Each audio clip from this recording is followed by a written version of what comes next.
You ever have one of those moments where everything flips in a single heartbeat?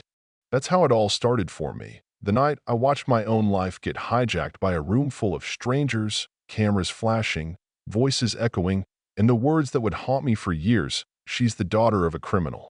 How could you let her win?" I swear, you could feel the entire ballroom tilt when those words hit the air, just as they announced my name, Emily Dawson, as the winner. My hands were still shaking, gripping the plate, feeling like maybe for once, just once, I'd done something right. Then boom, every eye, every lens, every little piece of gossip turned straight at me. In that crazy blur of victory and scandal, what nobody knew, not my harshest critics, not even the people cheering, was that a secret confession was sitting out there, waiting to light the whole thing on fire. Let me back up a sec. Because the real mess started long before the ballroom, before my life went viral. Just the day before, I was dodging rain in downtown Austin, hustling food deliveries so I could pay rent and keep the lights on. My last stop that morning? Walker Tech Industries, that glittering glass tower everyone in Texas seems to worship. The place was in meltdown, alarms blaring, big red screens shouting critical security failure, 30 engineers running around like chickens with their heads cut off. Ethan Walker, the youngest billionaire in the country, whose idea of motivation was 30 seconds to fix this or you're all fired, stood in the middle of the chaos, calm as a bomb about to blow. So there I was, dripping wet, tofu wrap in one hand, lemon tea in the other, trying to find the right floor, completely out of place. They all stared. Who let the soggy delivery girl in? But Ethan? He barely blinked. He just said, "You're late." I bit back a retort, "Hey, try biking through Texas thunderstorms. You know what I mean." Then noticed the wall of code. Those engineers stuck in a loop they didn't even see. Maybe it was desperation. Maybe I just wanted out of the rain. But I spoke up. "You're running a reset while the cache process is still active," I said, pointing to a string of numbers. Most of the room rolled their eyes, one even laughed out loud. But Ethan, he just looked at me, that sharp way some people see right through you. "Can you fix it?" he asked, and before I knew it, I was hands deep in his system, typing faster than I'd ever dared. 3 seconds later, the whole place went quiet. The alarm stopped. The lights went normal. I'd just done what 30 engineers couldn't, and honestly, I wasn't sure if I'd get paid or get arrested. "Name?" he asked. "Emily," I muttered. He offered me a job right there, said he liked results. I laughed, nervous, not really believing him. "No thanks, I got 6 more deliveries to make." And I meant it. I was gone before the applause, before the whispers even started. Except they didn't stop. Security footage, Slack channels, Twitter, all of a sudden, my soggy face was everywhere. Ethan Walker watched the video on a loop. Something about it got under his skin, I guess. I barely had time to process it before my world exploded again. Headlines at the newsstand. Delivery girl outsmarts engineers. Who is Emily Dawson? Paparazzi at my door. And, get this, Ethan Walker's limo blocking my way to work. "I need your help again," he said, like we were old friends. He shoved a black card in my hand. "Address, 7 p.m. Don't be late. Now, you ever walk into a place so fancy you're sure everyone knows you don't belong? That's what it felt like standing outside Oakenvine, wearing a borrowed dress. My nerves shot. Ethan met me at the door, didn't care about my degree, only cared about what I could do. We sat at a table overlooking the city, and he didn't waste time.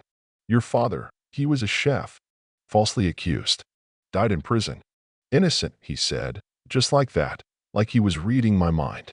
And then, out of nowhere, the woman who destroyed my family's life waltzed in, Vanessa Graham, wife of the man who'd accused my dad. "You're the poison chef's daughter," she sneered.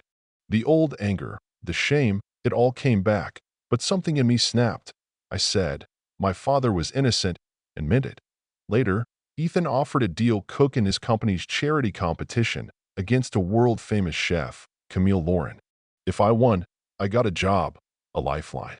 If I lost, I walked away. No more drama. No pressure, right? I said yes, because honestly, I was tired of running. That kitchen was war. Camille's team was a well-oiled machine, knives flashing, French insults flying. I was alone except for Jake, the wide-eyed dishwasher I drafted as my assistant. She laughed at us, but I kept my head down. thinking of my dad's words, "Don't cook for approval. Cook to tell the truth." I remembered the way he'd make a meal, how food could be more than survival. It could be memory, forgiveness, a kind of justice. So I did my best: olive oil, garlic, rosemary, steak, and shallots on a corn puree. It wasn't fancy, but it was honest.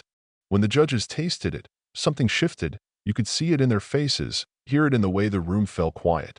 Then they announced it. By 3 votes, I'd beaten Camille Lauren. Flashbulbs, applause, Ethan handing me a check, saying I'd earned a place. For a second, I thought I could breathe, but then the real wolves came. Reporters shoved mics in my face. "Did you cheat, like your father? Did you poison the competition?" It felt like drowning all over again. I wanted to scream, but Ethan stepped in, calm and cold. "That's enough," he said.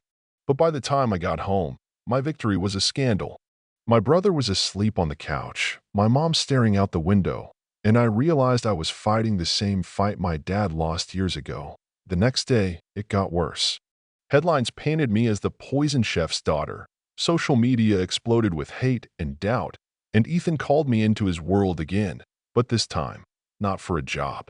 He'd been attacked, left in a hospital, but he'd left something for me: proof that my father had been framed, a confession from Detective Frank Mendoza, bought and paid for by Charles Graham, the real villain behind it all.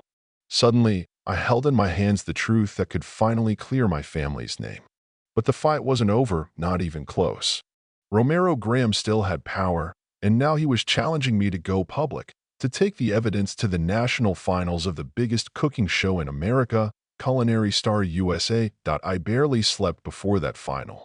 Walking into an arena of 3 million viewers, protest signs, sabotage in my kitchen, faulty burners, wrong ingredients, more setups. But I learned by then, nobody was going to hand me anything. I improvised, cooked from the gut, and sent up a dish that tasted like home. Just before they announced the winner, the host played the confession. The whole country saw the truth. My father was innocent, a victim, not a villain.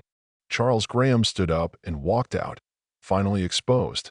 When they called my name as the winner, the whole place erupted: cheers, applause, a standing ovation.